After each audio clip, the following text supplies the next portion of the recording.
Hi everyone, exam medicine channel में आप सभी का स्वागत है। हम बात कर रहे हैं Allahabad university non teaching post new recruitment 2024। जैसा कि आप सबको पता है कि आपको क्लासेस दी जाती हैं हिंदी, इंग्लिश और आपके कंप्यूटर जीके की, जो कि आपके परीक्षा में प्रश्न बन सकते हैं। ऐसे आपको कलेक्शन दिए जाते हैं। मेरे द्वारा आपको बताया गया है कि आप अपने स्तर से पढ़ाई करते रहेंगे। बाकी चैनल के माध्यम से जितना पॉसिबल हो सकेगा आपको हर एक चीज़ देने की कोशिश करी जाएगी। आपकी कोई क्वेरी, कोई कमेंट होता है तो आप कमेंट सेक्शन में पूछ सकते हैं। आपको नेक्स्ट वीडियो में या कमेंट सेक्शन में ही उसका जवाब मिल जाएगा। दूसरी बात यह है कि अगर आपको पीडीएफ चाहिए इसकी तो आप ले सकते हैं ज़रूरत हो तो, अन्यथा कोई भी आवश्यकता नहीं है, क्योंकि अगर आप बुक का ज़्यादा कलेक्शन करेंगे तो उतना पढ़ नहीं पाएंगे। ज़रूरी है कि आपको जो वीडियो मिलती रहे, समय हो तो आप उसको थोड़ा स्पीड बढ़ा के सुन लीजिए 1 से 2 बार, तो मुझे नहीं लगता है कि उसको अलग से याद करने की ज़रूरत होगी। क्योंकि आपके इस एग्ज़ाम में, यूनिवर्सिटी के एग्ज़ाम में स्किल टेस्ट ज़्यादा मायने रखते हैं। रिटन टेस्ट तो है ही है, क्योंकि एमटीएस के लिए तो रिटन टेस्ट पहले मस्ट है, क्योंकि आपने पहले ही जो है एक्सप्लेन करके पूरा सिलेबस दिया है। ग्रुप बी की कैंडिडेट है तो आपके लिए भी इम्पॉर्टेंट होगी ये क्लास, क्योंकि ग्रुप बी के सभी पोस्ट के लिए एग्ज़ाम होगा। तो आइए शुरू करते हैं आज की क्लास। और मैंने ये भी बताया था कि कोई फिक्स बुक से आपको नहीं दिया जाता है कोई मटेरियल कि आपको बता दिया जाए पर्टिकुलर बुक। मैंने बताया जैसे आपके लूसेंट है, कुछ चीज़ें मैं आपको खुद से ही लूसेंट से बताती हूँ। देखिए, लूसेंट में बहुत सारे मटेरियल है, खुद से पढ़ना होता है कि बहुत सारे लोग हो सकता है कहीं पे वर्क कर रहे हों, बिजी हों, तो ऐसे शेड्यूल में पढ़ाई नहीं हो पाती। तो आपको जो वीडियो दी जाती है उसको 1 से 2 बार पढ़िए, अच्छे से याद हो जाएंगी चीज़ें। दूसरी बात यह है कि आप लोगों में से कुछ लोग पूछ रहे थे कि मैं आपको जो मटेरियल दे रही हूँ किस किताब से है, तो फिर से बता दूँ, कोई एक फिक्स बुक नहीं है। जहाँ से लगता है कि आपको ये चीज़ इंपॉर्टेंट है, आपके एग्जाम में पूछा जा सकता है, इस लेवल का आता है प्रश्न, वैसा ही दिया जाता है। प्रीवियस ईयर का क्वेश्चन पेपर है नहीं, आपको बताया ही गया है, क्योंकि जो पेपर दिए थे कैंडिडेट और जिस तरीके का क्वेश्चन था उसी के आधार पर आपको मैं चीज़ें देती रहती हूँ। तो आज हम इसमें देखेंगे कि पहले हम इंडिया का मैप भी देखेंगे। उसमें कुछ जैसे आपके जो स्टेट है और यूटी है, यूनियन टेरिटरी है, उससे भी प्रश्न बने थे पिछली बार। है तो सिंपल ही, लेकिन उसको भी एक बार देख लेना है ताकि कोई चीज़ छूटे ना कि किस तरीके से है। तो कुछ चीज़ें चेंज हुई हैं, उसको भी देखते चलेंगे। और हम सबसे पहले शुरू करेंगे कि भारतीय जनजातियों को देखेंगे। जनजातियों से प्रश्न ज़रूर बनते हैं, तो उसको देखेंगे। इस एग्ज़ाम के लिए तो इम्पॉर्टेंट है ही वीडियो, बाकी जो भी आप एग्ज़ाम दे रहे हैं उन सभी के लिए इम्पॉर्टेंट होगी। तो आइए हम भारतीय जनजातियों को एक व्यू में देख लेते हैं कि क्या क्या चीज़ें और यहाँ से प्रश्न बनते हैं। तो जो जो टॉपिक पहले फिक्स हैं कि इससे प्रश्न हर एग्जाम में पूछा जाता है, वहाँ से आपको चीज़ें दी जा रही हैं। तो भारतीय जनजातियों को देखने शुरू करते हैं। तो सबसे पहले आइए देखते हैं, पहला पॉइंट है कि भारतीय संविधान के अनुच्छेद 366 25, मतलब जैसे मैंने आपको कल पॉलिटी की क्लास दी थी, बताया था कि कोई भी अनुच्छेद होता है उसमें कोई संशोधन होता है या कोई चीज़ जोड़ी जाती है, घटाई जाती है, तो उसमें बाद में ऐड होता है। तो 366 25 का मतलब है कि 366 25 मतलब उसके ऊपर भी होंगे 1 2 366 1 366 2 ऐसे करके, तो ये उप जो है आर्टिकल्स हो जाते हैं। तो उसी के अंतर्गत चीज़ें हैं। तो आइए देखिए, भारतीय संविधान के अनुच्छेद 366 25 के अनुसार जनजाति से तात्पर्य उन जनजातीय समुदायों के अंश का या समूहों से हैं जो संविधान के अनुच्छेद 342 के तहत अनुसूचित जातियों के रूप में माने जाते हैं। पूछा जाए अनुसूचित जातियों का संबंध किस अनुच्छेद से है, तो याद रखिएगा अनुच्छेद 342 भारतीय संविधान में वर्णित है। आगे देखिए, जनजातीय विकास विभाग भारत सरकार के अनुसार भारत में जनजातीय समुदायों की संख्या कितनी है, तो वो है 350 है। 2011 मोस्ट इम्पॉर्टेंट है ये पॉइंट। 2011 की जनगणना के अनुसार जनजातियों की जनसंख्या संपूर्ण भारत की जनसंख्या का कितना प्रतिशत है, तो जो भारत की पूरी पॉपुलेशन है, पूरा जो परसेंटेज है जनसंख्या का, उसमें से 8.6% मतलब 8.6% जनजातीय निवास करते हैं भारत में। ये डेटा है 2011 की जनगणना के अनुसार, याद रखिएगा। आगे देखते हैं, जनसंख्या की दृष्टि से मध्य प्रदेश सबसे अधिक जनजातीय जनसंख्या वाला राज्य। पूछा जाए कि भारत में कौन सा स्टेट सबसे अधिक जनजातीय जनसंख्या वाला है, तो आप बताएंगे मध्य प्रदेश। आपको ये डिजिट याद रखने की कोई ज़रूरत नहीं, बस स्टेट याद रखिएगा। और वहीं पर मिजोरम प्रतिशतता की दृष्टि से सबसे बड़ा जनजातीय जनसंख्या वाला राज्य। अगर प्रतिशतता की दृष्टि से पूछे कि भारत में ऐसा कौन सा राज्य है जहां पर प्रतिशतता के मामले में, प्रतिशत में जनजातीय जनसंख्या सबसे अधिक है, तो आप बताएंगे मिजोरम। और सिर्फ प्रतिशत ना पूछ के सिर्फ ये पूछा जाए कि ऐसा कौन सा स्टेट है भारत में जहां पर जनजातीय जनसंख्या सबसे ज़्यादा है, तो उस राज्य का नाम है एमपी यानी मध्य प्रदेश।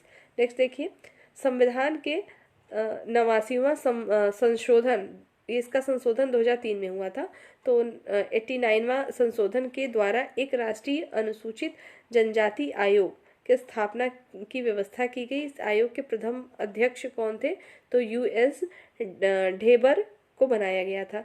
पूछ लिया जाए आपसे कि जब अनुसूचित जाति आयोग का गठन हुआ था तो उस समय पहले अध्यक्ष कौन बनाए गए थे, तो ये प्रश्न बनेगा, तो हो जाएगा आपका यूएस डेबर। नेक्स्ट देखेंगे ठक्कर बापा, आपने इनका नाम सुना होगा। देखिए ठक्कर बापा को आदिवासियों के मसीहा के उपनाम से भी जाना जाता है। नेक्स्ट है भारत की सर्वाधिक आदि जनजाति कौन सी है? तो गोंड है। सर्वाधिक जनजाति किसकी है भारत में? तो गोंड है। नेक्स्ट है आपका सोमपेन जनजाति निकोबार द्वीप समूह में पाई जाती है। डायरेक्ट प्रश्न पूछा जा सकता है कि सोमपेन जनजाति कहाँ पाई जाती है, भारत के किस राज्य में या किस केंद्र शासित प्रदेश में? तो आप बताएंगे निकोबार द्वीप समूह में पाई जाती है। नेक्स्ट है टोडा जनजाति नीलगिरी की पहाड़ियों पर निवास करती है। टोडा जनजाति कहाँ पर ज़्यादातर पाई जाती है? तो ये नीलगिरी की पहाड़ियों पर पाई जाती है। नेक्स्ट है थारू जनजाति दीपावली के को शोक के रूप में मतलब मनाते हैं। आपने ये प्रश्न कई बार देखा होगा पेपर में, अगर आप कॉम्पिटिटिव एग्जाम देते रहते हैं तो मिलता है ये प्रश्न कि कौन सी जनजाति है जो दिवाली को शोक के रूप में मनाती है? तो वो है थारू जनजाति। नेक्स्ट है मिथन त्यौहार नागा जनजाति का है। तो जो मिथन त्यौहार है कौन सी जनजाति मनाते हैं? तो वो है नागा जनजाति। नायर जनजाति में जो है परिदर्शक पति की अवधारणा पाई जाती है। परिदर्शक पति की अवधारणा किसमें पाई जाती है? तो नायर जनजाति में पाई जाती है। नेक्स्ट है टोडा जनजाति पशुपालक पालक हैं तथा भैंस पालने का काम करते हैं। टोडा जनजाति क्या करते हैं? तो पशुओं को पालने का काम करते हैं। और वो क्या पालते हैं ज़्यादातर? तो भैंस। संथाली लोग पुजारी को नायक कहते हैं। पुजारी को नायक कौन सी जनजाति कहती है? तो संथाली। नेक्स्ट है आगे दिया हुआ है हो और उरांव एवं मुंडा, ये क्या है? जनजातियां हैं। क्या क्या है? देखिए हो, उरांव एवं मुंडा जनजातियों में धार्मिक पुरुष को पाहन कहते हैं, जबकि छत्तीसगढ़ के गोंड उन्हें बैगा और केरल के कन्निकर एवं यूराली उन्हें जो है प्लाथी कहते हैं। देखिए ये जो है कॉन्सेप्ट लिखा हुआ है, यहाँ से प्रश्न अलग अलग ऑब्जेक्टिव फॉर्म में बन जाते हैं। जैसे सर पूछ लिया जाए प्लाथी जो है जनजातियाँ किसे बोलती हैं या किसे पुकारा जाता है? तो जो धार्मिक पुरुष होते हैं जनजातियों में उनको कहा जाता है। तो ये प्लाथी कहते कहाँ पर है? ये लोग केरल के लोग जो हैं वो लोग कहते हैं, और जबकि छत्तीसगढ़ के लोग जो है गोंड कहते हैं। ठीक है, तो इस सेंटेंस में कई चीज़ें छुपी हुई हैं। इस तरीके से प्रश्न आपके बनते हैं जो कि आपको ऑब्जेक्टिव रूप में दिखाई देते हैं एग्जाम में। आगे देखते हैं, अगला प्रश्न बनता है कि नाच गाकर अपनी जीविका कमाने वाली दक्षिणी राजस्थान की जनजाति कौन सी है? तो उसका नाम है गरासिया। सबसे पहले तो देखिए जनजातियों के नाम कुछ को छोड़ के कुछ टिपिकल होते हैं कि हमें समझ नहीं आता कि क्या होता है, तो आप एक दो बार पढ़ेंगे तब याद होगा। कि पूछ लिया जाए आपसे कि दक्षिणी राजस्थान की जो गरासिया जनजाति है वो अपना जीवन यापन कैसे करती है? तो उनका काम ही है कि वो नाच गाकर उससे जो भी उनको पैसे मिलते हैं उसी से उनका जीविकोपार्जन होता है। ठीक है, याद रखेंगे। नेक्स्ट है चांगपा या चंपा समुदाय मुख्य रूप से लद्दाख जम्मू कश्मीर में पाया जाने वाला एक अर्ध खानाबदोश तिब्बती लोगों का समुदाय है। खानाबदोश होता क्या है? जैसे कि उनका कोई एक फिक्स व्यवसाय कुछ नहीं होता, आज यहाँ पर हैं बसेरा किए हैं, वहाँ कुछ अपना किए काम खाए बनाए फिर कहीं और निकल लिए। अक्सर आप ऐसे लोग को देखते हैं। शुरू में जो अगर आपने हिस्ट्री पढ़ी होगी तो उसमें पढ़ा होगा ना कि खानाबदोश जीवन व्यतीत करते थे पहले, तो आदि मानव के टाइम में यही होता था। ठीक, आगे देखिए, इसमें और दिया हुआ है कि भारत सरकार ने इन्हें अनुसूचित जनजाति के रूप में सूचीबद्ध किया है। ये घुमंतु लोग जीवन यापन के लिए अच्छे किस्म का ऊन देने वाले पश्मीना बकरे बकरियों को पालते हैं। पश्मीना के उलन कपड़े आपने सुने होंगे, शॉल आती है, स्वेटर्स आते हैं, ये बहुत ही महंगे होते हैं। और ये जो पश्मीना नस्ल की बकरे और बकरियां होती हैं उनके जो है उससे बनते हैं, उन्हीं से बनाए जाते हैं, जो उनके बाल होते हैं उससे बनते हैं। नेक्स्ट है आदिवासियों का प्रमुख पर्व सरहुल चैत्र शुक्ल तृतीय को मनाया जाता है। पूछा जाता है कि जो है सरहुल जो है प्रमुख पर्व किसका है, तो याद रखिएगा आदिवासियों का है। नेक्स्ट है अरुणाचल हिमालय क्षेत्र में परिचम में पूर्व में बसी हुई जनजातियां इस प्रकार है, मतलब इनके नाम जो है ये सभी जो जैसे मोनपा, डम्फला, अबोर, मिश्मी, निशी और नागा। मिश्मी पहाड़ियाँ भी होती हैं, आपने पढ़ा होगा उस ज्योग्राफी में। तो ये सभी अरुणाचल हिमालय क्षेत्र में पाई जाने वाली जो है ये सब जनजातियां हैं, उनके नाम हैं। नेक्स्ट देखते हैं नागालैंड की कोनयाक आदिवासी दुनिया में हेड हंटर के नाम से भी जानी जाती है। सबसे पहले यही पूछ लिया जाए हेड हंटर है क्या, तो जो लोग नहीं सुने हैं कि जनजातियों के नाम है आदिवासी हैं तो नहीं बता पाएंगे। तो ये क्या है, आदिवासी हैं। तो नागालैंड की ये कोनयाक जो है आदिवासी है, उन्हीं को हम हेड हंटर के नाम से जानते हैं। बताया जाता है कि वे अपने दुश्मन का सिर धड़ से अलग करने को यादगार घटना मानते हैं और चेहरे पर टैटू बनवाकर उसका जश्न मनाते हैं। हालांकि आज हेड हंटिंग लगभग खत्म हो चुकी है। कोनियाल जनजाति को भारत के साथ साथ म्यांमार की भी नागरिकता है। ठीक है, तो जो ये मोस्ट इम्पॉर्टेंट होगा पॉइंट, याद रखिएगा कि कौन याक जनजाति जो है वो भारत की तो है ही है, भारत की उनको नागरिकता प्राप्त है और इन्हीं जनजातियों को म्यांमार से भी, जिसको आप वर्मा कह सकते हैं, तो वहाँ की भी नागरिकता प्राप्त है। ठीक, अगला देखेंगे इनका गांव लोंगवा मतलब नागालैंड की मोन जिला का कुछ हिस्सा म्यांमार में भी पड़ता है। ठीक है, तो ऐसी कौन सी जनजाति है जिसको भारत के साथ साथ म्यांमार की भी नागरिकता प्राप्त है, उस वो है कोनयाक जनजाति। इंपॉर्टेंट रहेगा, याद रखिएगा। तो अभी मैंने कुछ चीज़ें आपको बताई हैं, उस चीज़ को याद रखेंगे, अपने से भी पढ़िएगा और ज़रूरत हो तो वीडियो को 1 से 2 बार रिवीजन के तौर पे देख लीजिएगा, तो चीज़ें आपको अच्छे से याद हो जाएंगी। तो भारत की जनजातियों से अगर प्रश्न पूछता है तो इसी में से आपका आ जाएगा, इससे ऊपर नहीं आएगा।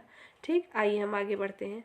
अब हम भारत के मानचित्र में कुछ चीज़ें देखेंगे और फिर उससे रिलेटेड चीज़ें देखेंगे। मानचित्र यहाँ पे आपको क्यों रखा गया, देखिए ज्योग्राफी ऐसा सब्जेक्ट होता है कि अगर हमको मैपिंग की नॉलेज है तो हमको बहुत सारी चीज़ें रटनी नहीं होती, ऑटोमेटिक याद हो जाती है। आप सबके पास मैप होगा, उसको ध्यान से 1 से 2 बार देख लीजिएगा। बहुत सारे लोग ऐसे होंगे कि वो एक्सपर्ट भी होंगे इसमें, तो बहुत अच्छी बात है। जो लोग नहीं जानते हैं तो उसको देख लेंगे। आपको मैप गूगल पे भी मिल जाएगा और मार्केट में भी मिलता है। देखिए, आपको मानचित्र पूरा बहुत ज़्यादा नहीं पढ़ना, ये इसलिए है पिछली बार के एग्ज़ाम में आपके जब जूनियर ऑफिस असिस्टेंट का भी रिटन एग्ज़ाम हुआ था और बाकी का, तो वहाँ से ना इससे भी प्रश्न पूछे गए थे। जैसे प्रश्न क्या पूछे गए थे, इसमें राज्य और राजधानी से भी एक आध प्रश्न आ गए थे, तो ऐसा क्यों हो कि वो छोड़ दिया जाए, तो उसे भी देखेंगे। तो ओवरऑल आपको इसके राज्य राजधानी जो है उसको देखनी है, तो एक बार मैपिंग के थ्रू देखेंगे, फिर एक लिस्ट है उसको दे देंगे आपको, उसको देख लीजिएगा। आपके लूसेंट में लिस्टिंग करके दी गई है, फिलहाल यहाँ मैप देख लीजिए। इससे पहले कुछ चीज़ें जान लेते हैं। जैसे कि आपने भारत के मानचित्र को देखा भी होगा पहले भी, तो पूछ लिया जाता है कि जो मैंने भारत के परिप्रेक्ष्य में एक वीडियो भी आपको दी थी, उसमें मैंने बताया था कि कौन सा स्टेट सबसे बड़ा है, कौन सा ऐसा स्टेट है जो कि जलीय सीमा साझा करता है, इस तरीके के प्रश्न उसमें थे, उसको आप वहाँ से पढ़ लेंगे। हम यहाँ पर देख रहे हैं कि इस प्रकार से कौन कौन सी चीज़ें वर्तमान समय में बात करें, टोटल हमारे स्टेट कितने इस समय, तो 28 हैं, ध्यान 29 नहीं है, 28 है। और जो केंद्र शासित प्रदेश है यानी यूटी, जो यूनियन टेरिटरी हैं, वो कितने हमारे 8 हैं इस समय में। तो स्टेट तो लगभग सबको पता होते हैं, लेकिन प्रॉब्लम यूनियन टेरिटरी में आ जाते हैं, इसलिए क्योंकि कुछ चीज़ों में संशोधन किया गया, दो के नाम को चेंज कर दिया गया है, एक में मिला दिया गया है, तो उसको हम एक व्यू में देख लेंगे ताकि दिक्कत ना होने पाए। तो अगर हम भारत के मैप को देखते हैं, तो भारत के मैप को सबसे ऊपर देखना शुरू करें तो इसके जो पड़ोसी देश हैं उनको देख लें कि कहाँ कहाँ पर हैं। तो जैसे यहाँ पे आपको दिख रहा होगा, ये पाकिस्तान का एरिया है, अफगानिस्तान है। पाकिस्तान के साथ देखिए आपका ये राजस्थान, पंजाब, जम्मू कश्मीर वाला पार्ट, और ये सब सीमा साझा करता है। अफगानिस्तान की बात करें तो ये जो लद्दाख आपको पता होगा कि ये बाद में अब अलग करके यूनियन टेरिटरीज को भी मतलब बना दिया गया है, जम्मू और कश्मीर और लद्दाख को। तो ये वाला हिस्सा अफगानिस्तान से जो है शेयर करते हैं, ऊपर वाला, ठीक है, बहुत कम ही हिस्सा है। सबसे कम जो टच में है वो है अफगानिस्तान का एरिया, जो सबसे कम भारत की सीमा साझा करता है। ठीक है, उसी प्रकार से ये देखा आपने, जैसे पाकिस्तान हो गया आपका, अफगानिस्तान है, और यहाँ पे तजाकिस्तान है पर वो टॉप में है, उससे नहीं मतलब है, आप इसको याद रखेंगे। सिर्फ अफगानिस्तान, पाकिस्तान और यहाँ पे देखेंगे चीन वाला ये पूरा एरिया है, ये नेपाल का है, ये भूटान है, ये सभी देश है हमारे पड़ोसी, जिसके बारे में आपको एक व्यू पता होना चाहिए मैपिंग के थ्रू, इसलिए आपको बस बता दे रही हूँ। ये आपका बांग्लादेश हो गया, ये म्यांमार है। अभी हमने जनजातियों के बारे में पढ़ा था। चलिए, अगर आपको याद हो गया तो कमेंट सेक्शन में ज़रूर बताइए कि ऐसी कौन सी जनजाति है जिसको भारत के साथ साथ म्यांमार का भी जो है म्यांमार की भी नागरिकता प्राप्त है। अभी हमने ऊपर आपको पढ़ाया था, उसको अगर याद हो गया हो तो कमेंट सेक्शन में ज़रूर बताएं। ठीक है, ये हो गया म्यांमार। तो कितने हमारे हो गए अभी हमने देखा, 1 2 3 4 5 6 एंड 7 हमने ये देखा। तो ये जो जितनी चीज़ें हमने देखी, ये ऊपर में देखा, और नीचे हमारे जलीय सीमा की बात करें तो ये देखेंगे यहाँ पे आपको श्रीलंका दिखेगा, इधर मालदीव दिखेगा। ठीक है, उधर लिखा नहीं है लेकिन है इधर। तो जो हमारा मैपिंग होता है भारत का मैप, आप देखते होंगे लेफ्ट राइट में बात करें तो आप देखेंगे लेफ्ट साइड में ये आपका अरब सागर होता है। 1 मिनट, ये अरब सागर है, ये बंगाल की खाड़ी है, और नीचे क्या वो है, हिंद महासागर है। ठीक है, ये चीज़ें एक ओवरव्यू में मैंने आपको बताई। और आइए अब हम एक तरफ से देखते चलते हैं। आपको मैप इसलिए दिखाया जा रहा है कि आप एक ध्यान से देखते चलेंगे कि कौन कौन से राज्य हमारे कहाँ हैं। पहले तो एक बार में हम देखते हैं, फिर अलग अलग हम पढ़ लेंगे कि कौन कौन से हमारे यूनियन टेरिटरी में आते हैं और कौन से हमारे ऐसे आएंगे। देखिए, सबकी राजधानियां भी यहाँ पे मेंशन है। देखिए, जैसे लद्दाख है तो यहाँ पे लेह लिखा है, जम्मू कश्मीर श्रीनगर, हिमाचल प्रदेश शिमला, उत्तराखंड का है देहरादून, तो ऐसे ध्यान देंगे। ये चंडीगढ़ पंजाब, हरियाणा यहाँ देखिए दिल्ली है, ये वाला हिस्सा पूरा उत्तर प्रदेश है, उत्तर प्रदेश की राजधानी लखनऊ, राजस्थान की जयपुर। तो सबकी राजधानियां भी यहाँ मेंशन की गई हैं। ये मध्य प्रदेश हो गया, बिहार है, झारखंड, छत्तीसगढ़। इसको अपने से ध्यान से पढ़ लेंगे तो आपको पता चल जाएगा किसके बाद कौन सा है। जैसे आपसे पूछ लिया जाता है कि उत्तर प्रदेश से मान लीजिए पूछ लिया जाए कि उत्तर प्रदेश से सीमा साझा करने वाले स्टेट बताइए। अगर आपको मैप याद है तो कोई दिक्कत ही नहीं होगी। कैसे आप बता पाएंगे? देख रहे हैं कि ये जो हमारा है, इधर हम सिर्फ स्टेट पूछा है, ना कि देश। नेपाल नहीं पूछ रहा है क्योंकि नेपाल आपका देश हो जाएगा। जबकि यहाँ पे देखेंगे तो बिहार है, झारखंड की सीमा लगी है, छत्तीसगढ़ की है, मध्य प्रदेश की लगी हुई है। ठीक है, और यहाँ से देखेंगे तो आपको हरियाणा, उत्तराखंड, पहले उत्तराखंड और उत्तर प्रदेश एक ही थे, बाद में इसको अलग किया गया है। ठीक है, तो ये सारे सीमा साझा करते हैं। अब हम बात कर ले, छत्तीसगढ़ पूछ लिया जाए कि किससे सीमा साझा करता है, तो आप मैप में ही देख पा रहे होंगे कि उड़ीसा है, झारखंड है, उत्तर प्रदेश का भी थोड़ा सा भाग है, मध्य प्रदेश है, महाराष्ट्र है। ठीक है, और ये तेलंगाना का भाग है कि जो कि सीमा साझा करता है। इस वजह से मैप जरूरी है। राज्य राजधानी तो आप याद कर लेंगे, लेकिन अगर ये जो सीमा साझा करने वाली बात पूछ ली जाती है तो प्रॉब्लम होने लगती है। तो उसको एक बार अच्छे से आप देखते चलेंगे। और 7 सिस्टर के नाम भी याद रख लेंगे, उनकी राजधानी। हमारे जो पूर्वोत्तर राज्य होते हैं ये इसको पूरा 7 सिस्टर कहते हैं। सिक्किम को याद रखेंगे, ये छोटा सा यहाँ पर होता है सिक्के के आकार का सिक्किम, उसको याद रखेंगे। इसकी राजधानी है गंगटोक। ठीक है, आइए देखते हैं शुरू से। लद्दाख, जम्मू कश्मीर, हिमाचल प्रदेश, पंजाब, उत्तराखंड, उत्तर प्रदेश, राजस्थान, बिहार, झारखंड, छत्तीसगढ़, मध्य प्रदेश, पश्चिम बंगाल। उसके नीचे आएंगे तो आपको मिलेगा उड़ीसा, ये है उड़ीसा, महाराष्ट्र, यहाँ पे है मुंबई। ठीक है, ये महाराष्ट्र में ये मुंबई, तेलंगाना। सबसे बाद में अगर पूछा जाए, जैसे आपको 28 राज्य मैंने बताए, तो सबसे बाद में अगर जो बना है तो वो कौन सा है, वो तेलंगाना ही है। उसके बाद देखेंगे ये है आपका गुजरात। गुजरात सबको याद रहता है, गुजरात की राजधानी क्या है, गांधीनगर है। और ये है आंध्र प्रदेश। आंध्र प्रदेश की राजधानी क्या है, तो अमरावती है। उसी प्रकार से नीचे आएंगे तो आपको मिलेगा कर्नाटक, केरल, तमिलनाडु, कर्नाटक, केरल, तमिलनाडु। ठीक है, ये हो गए। और यहाँ पर है आपका गोवा। यहाँ पे गोवा की राजधानी क्या है, तो पणजी है। इसमें एक चीज़ याद करने वाली है पांडिचेरी के विषय में। देखिए, पांडिचेरी जो होता है, यहाँ पे अगर पांडिचेरी को मैपिंग के थ्रू पूछा जाए कि कहाँ पर है, तो आप देखेंगे आपको 3-4 जगह दिखाई देगा। जैसे आपको यहाँ भी दिखाई दे रहा है, यहाँ भी लिखा हुआ दिखाई दे रहा है 2 जगह, ये और एक यहाँ पर भी। इसका मतलब क्या होता है, यहाँ से प्रश्न बनते हैं। देखिए यहाँ 1, ये देखेंगे 2, ये है 3 और यहाँ 4। मतलब देखिए, जो पांडिचेरी अगर पूछा जाए कि कहाँ पर स्थित है या मेन उसका लोकेशन, तो आप इस तमिलनाडु में ही आप यहाँ पर बताएंगे।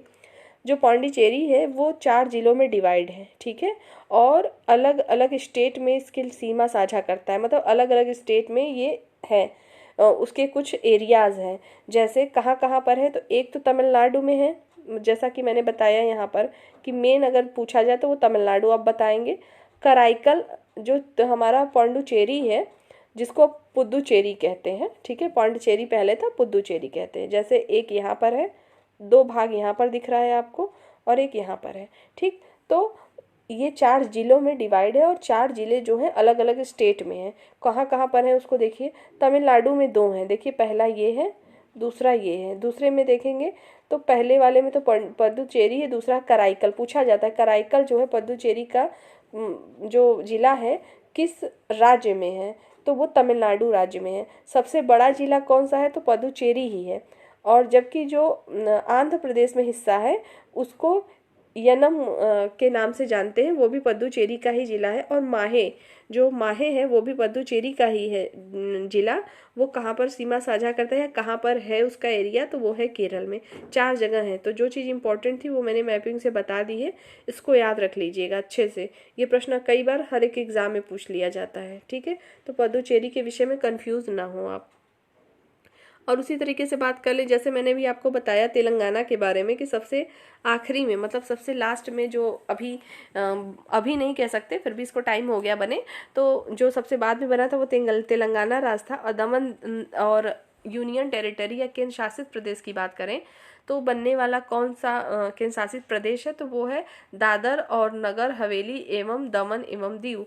अब आप देख रहे होंगे इतना बड़ा है ये, तो जी हाँ, इसका नाम एक हो गया है। पहले ये 2 अलग अलग थे। तो आइए इसको समझिए कि ये ऐसा क्यों है। देखिए गुजरात वाला भाग यहाँ पर आपको दिख रहा है और एक यहाँ पर दिख रहा है।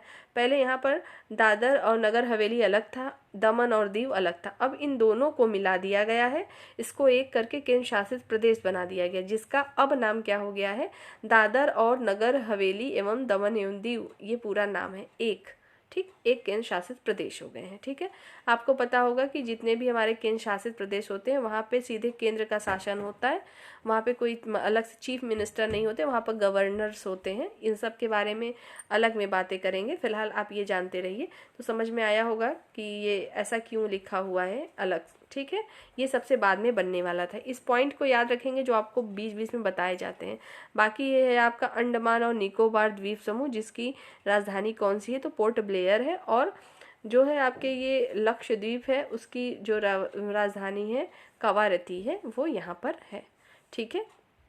मैंने मेन पॉइंट आपको बताई है, इसको ध्यान रखेंगे। और यहाँ 7 सिस्टर के नाम भी देख लेते हैं एक बारी को। जैसे हमने यहाँ सिक्किम बताया था आपको, इधर यहाँ से देखने शुरू करते हैं। अरुणाचल प्रदेश सबसे पूर्वोत्तर राज्य कौन सा है, तो अरुणाचल प्रदेश है, ठीक है। इधर ऐसे मैप को हम जब भी पढ़ते हैं ऐसे करते हैं। यहाँ पे देखिए सबसे ऊपर क्या हमारा होता है, सबसे ऊपर उत्तर होता है, नीचे हमारा दक्षिण होता है हमेशा। इधर हमारा क्या होता है, ये पूर्व होता है और ये पश्चिम होता है, ठीक है। पूर्वोत्तर राज्य का मतलब सबसे पूर्व का राज्य। अगर सबसे दक्षिणतम राज्य पूछे तो सबसे दक्षिणतम, सबसे नीचे कौन है, सबसे जो है पश्चिम उत्तर पूछे या सबसे पश्चिम में कौन सा है, तो आप बताएंगे।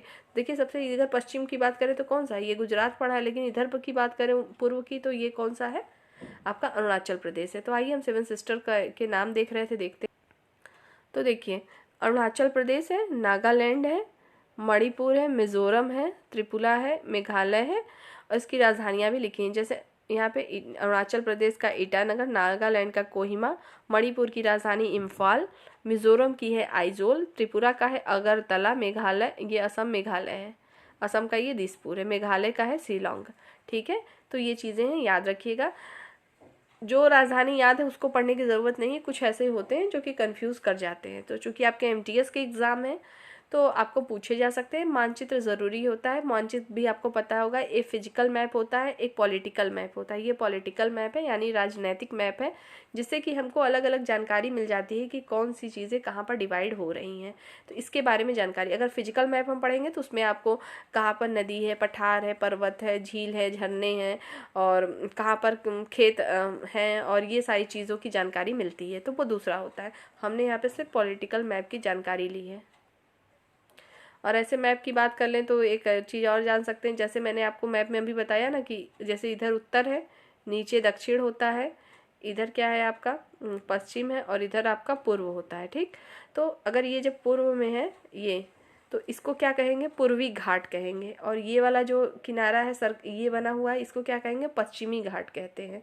पूर्वी घाट और पश्चिमी घाट, ठीक है। ये सब जल है तो ये तटीय हो जाती, तटीय सीमा साझा करते हैं। यहाँ से प्रश्न बनेंगे, जैसे कि पूछ लिया जाए निम्नलिखित में से कौन सा ऐसा स्टेट है जो कि जलीय सीमा साझा करता है। तो आपको जब मैप याद होगा तो रटने की ज़रूरत ही नहीं पड़ेगी। तमिलनाडु है तो ये जल से सीमा साझा कर रहा है, ठीक है। और अगर पूछ लें केरल तो ये भी कर रहा है, कर्नाटक कर रहा है, गोवा कर रहा है, यहाँ पे महाराष्ट्र है, ठीक है, गुजरात है। अब यहीं पे पूछ ले क्या उत्तर प्रदेश करता है, तो आप बताएंगे नहीं, क्योंकि आप तो देख ही रहे हैं कि वो कर ही नहीं रहा है, तो कैसे बता सकते हैं, ठीक है। तो मैप से काफ़ी हेल्प मिलती है, इस वजह से आपको मैप पढ़ लेना चाहिए। फिलहाल मैंने सिर्फ आपको इसीलिए बता दिया था ये चीज़ें जो भी थी। आइए आगे, इसमें अगर देखिए ये लिस्ट है, आपको ये लुसेंट में मिलेगा, हर जगह मिल जाता है, इसमें कोई बड़ी बात नहीं है। जो मैंने चीज़ें बताई यही ऊपर लिखी हुई है। जैसे कि कौन सी राजधानी किसकी, इसको एक बार एक नज़र में देख लीजिएगा, याद ना हो तो याद कर लीजिएगा।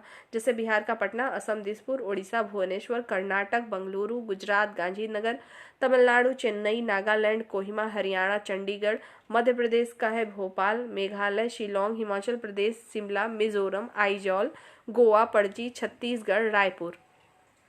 नेक्स्ट है पश्चिम बंगाल कोलकाता, आंध्र प्रदेश अमरावती, उत्तर प्रदेश लखनऊ, केरल तिरुवनंतपुरम और त्रिपुरा अगरतला, पंजाब चंडीगढ़, मणिपुर इम्फाल, महाराष्ट्र मुंबई, राजस्थान जयपुर, सिक्किम गंगटोक, अरुणाचल प्रदेश ईटानगर, उत्तराखंड देहरादून, झारखंड रांची, तेलंगाना हैदराबाद, ठीक है।